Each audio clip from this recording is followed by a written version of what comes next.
Hello dear students, in this lesson I'm going to talking about congruent triangles.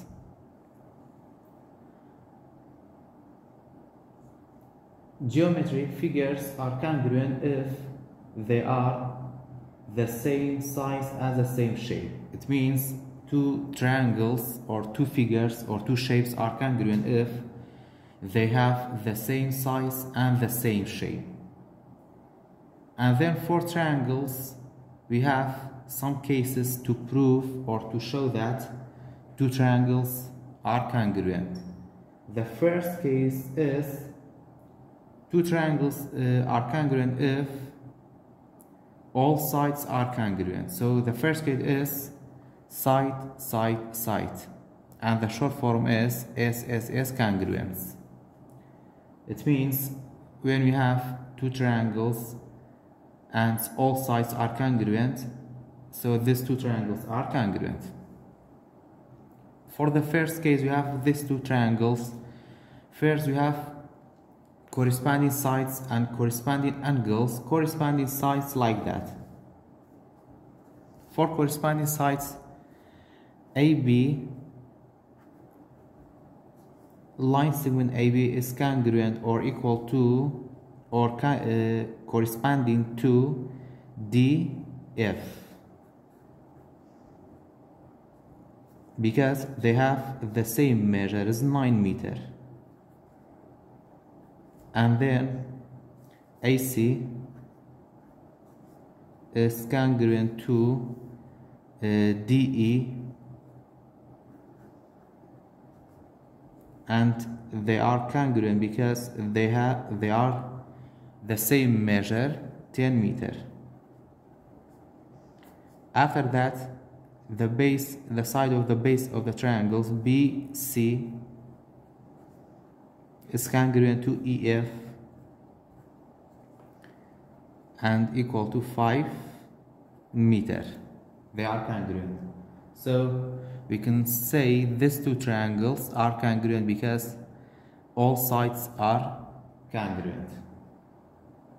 Example number 1 for side congruence. We have this triangles, and then we have to prove that triangle PRQ is congruent to the triangle PSR. So first we have PQ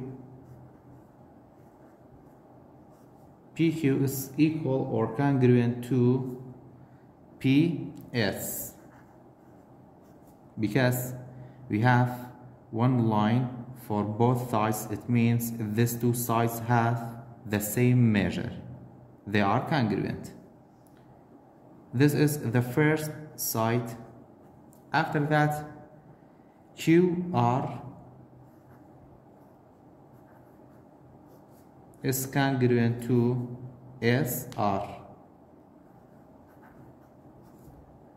because we have double lines for each side.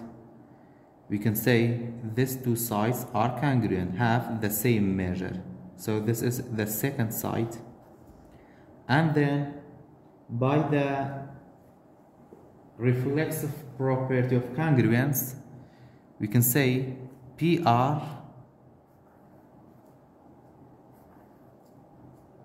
is congruent to PR, because this side is a common side between these two triangles. So we can say PR is congruent to PR. Sorry, this one is PR. So this is the third side.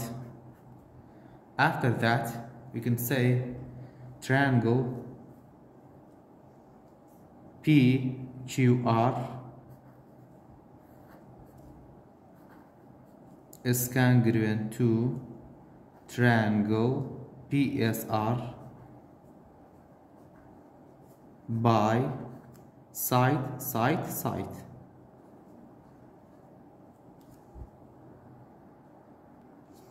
After that, we have this triangle. We have to prove that triangle ABD ABD is congruent to triangle BDC. So first we can say BC, line segment of BC, is congruent to AD, because we have one line for both sides. It means these two sides are congruent and have the same measure. After that, you can say AB, line segment of AB, is congruent to DC, because we have double lines for each side. It means these two sides are congruent. So this is the first side and this is the second side, and then we can say by the reflexive property of congruence, BD, line segment of BD, is congruent to BD, because this side is a common side between these two triangles. So this is the third side. After that, we can say triangle ABD is congruent to triangle BDC by side.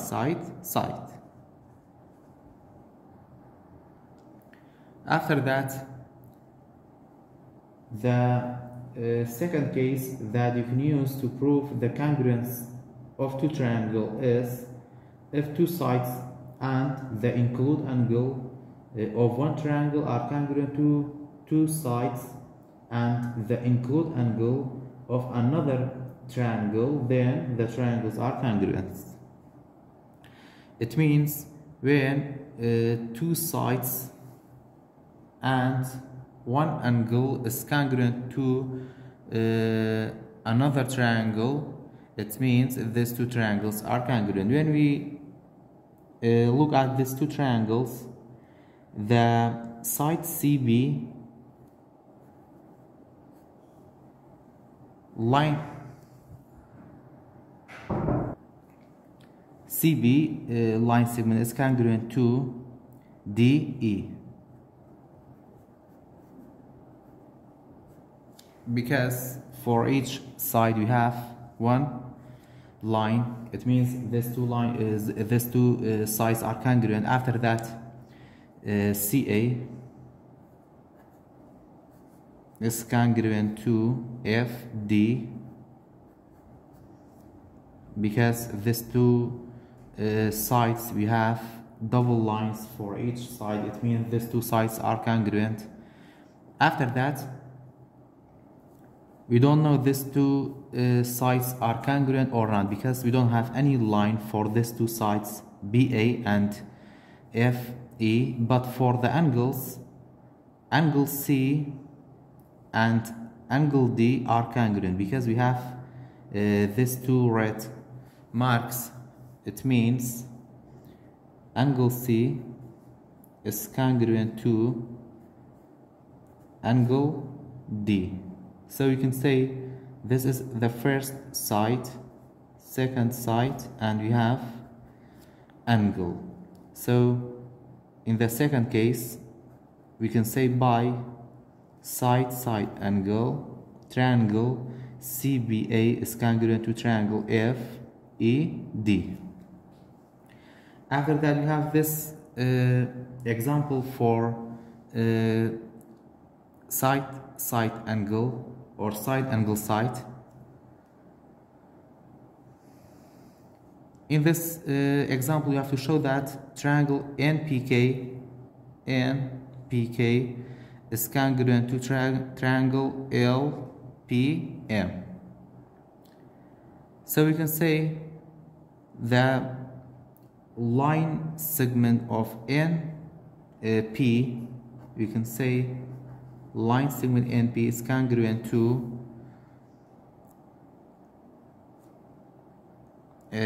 line segment MP, because we have double lines for each side.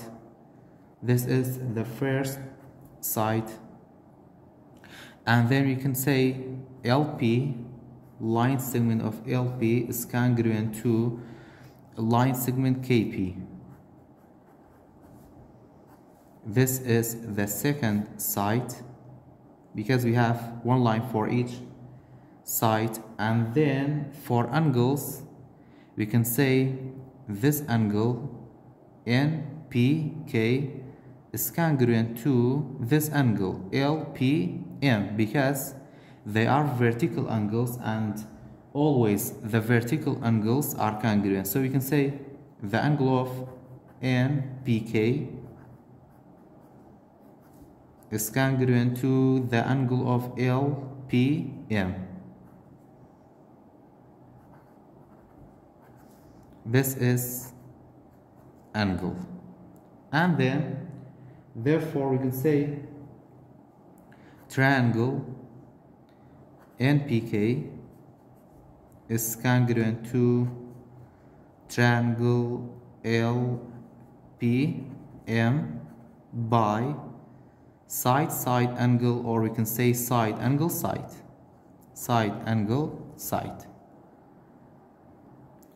After that, the third case that you can use to prove the congruence of two triangles is if two angles and the included side of one triangle are congruent to two angles and the included side of another triangle, then the triangles are congruent.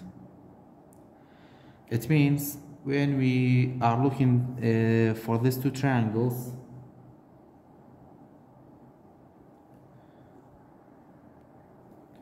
we can say the line segment or the side of the base AB is congruent to FE because for each side we have one line. It means these two sides are congruent and have the same measure. After that, for angles, angle E and angle B are congruent because we have this shape for these two angles. So you can say angle E congruent to B. This is angle, and then angle F and A, we have points for each angle. It means these two angles are congruent. So we can say angle F is congruent to angle A. This is the second angle. So you can say these two triangles are congruent by angle side angle. After that, we have this triangles, and we have to prove that the triangle XUV is congruent to the triangle XVW.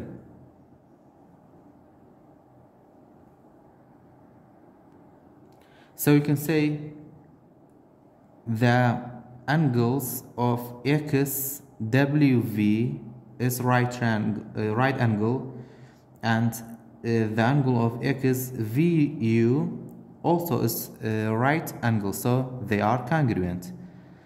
So you can say the angle of XWV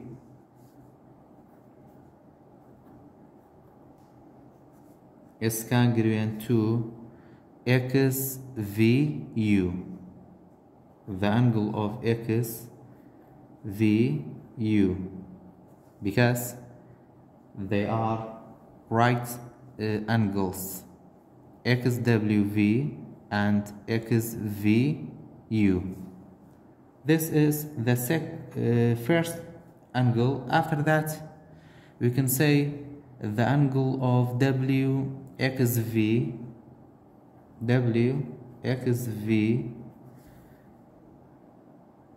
is congruent to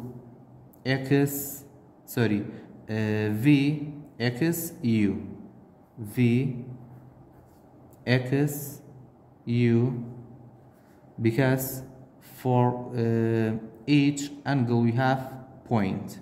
It means these two angles have the same measure, so this is the second angle. And then for sides, we can say by the reflexive property of congruence, xv equal to or congruent to xv.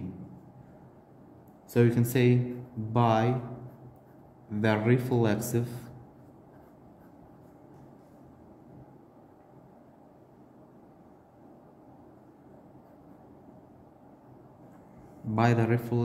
property of congruence, site xv is congruent to xv. This is site.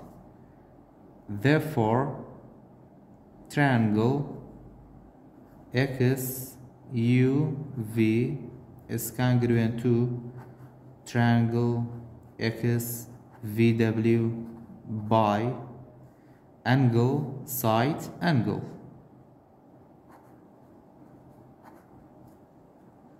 After that, the second example about angle, side angle, we have this triangles, and we have to prove that triangle MFK is congruent to triangle MKL.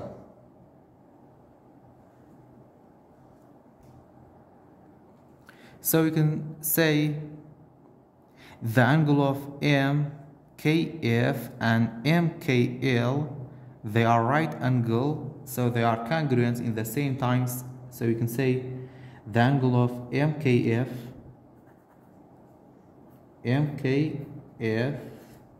is congruent to MKL. This is the first angle, and then you can say these two angles are congruent because we have this shape for these two angles. So we can say FMK, the angle of FMK is congruent to the angle of KML. KML, this is the second angle. And then for the sides, by the reflexive property,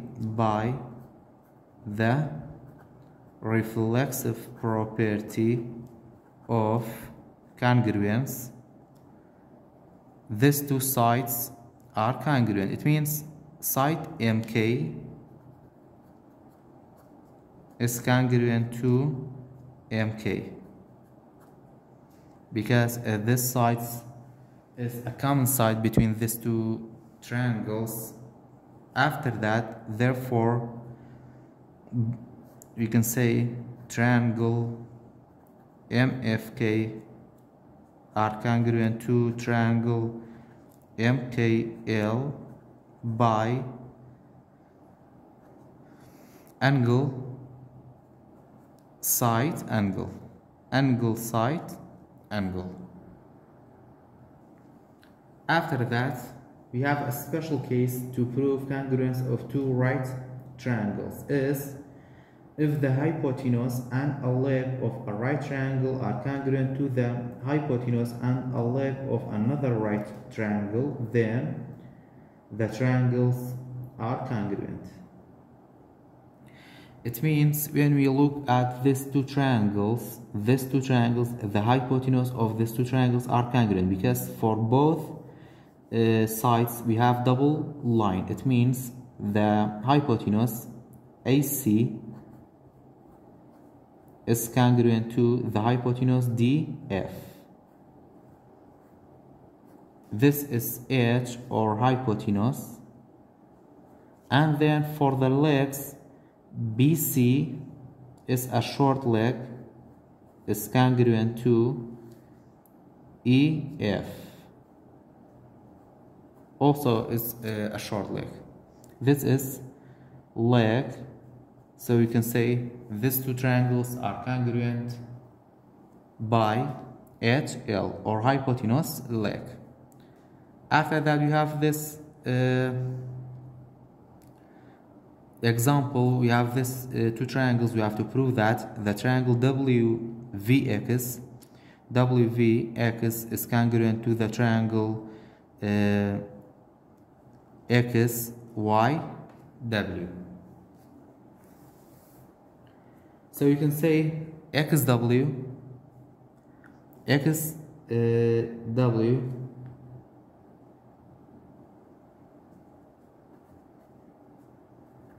XW is a hypotenuse. XW is a hypotenuse for both triangles. So you can say XW is congruent to XW. This is hypotenuse. And then for the legs, we can say VW is congruent to YX, because for both sides we have one line YX. This is leg.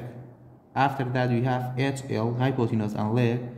Therefore we can say triangle WVX is congruent to the triangle XYW by hypotenuse leg. After that, the last example, we have these two triangles. We have to prove that triangle NBL is congruent to the triangle DCL. So you can say in these two triangles N and D are congruent because they are right angles. So you can say the angle of N is congruent to the angle D because they are right angle.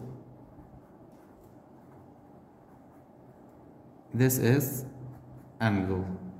After that we can say NB and CD are congruent, or we can say for the sides NL line segment of NL is congruent to LD.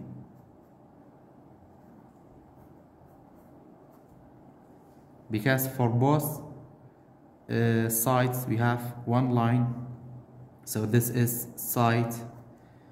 After that we can say these two angles are congruent because they are vertical angles. So we can say NLB, the angle of NLB is congruent to the angle CLD. This is vertical angles. So we can say triangle NBL is congruent to the triangle DCL by angle side angle.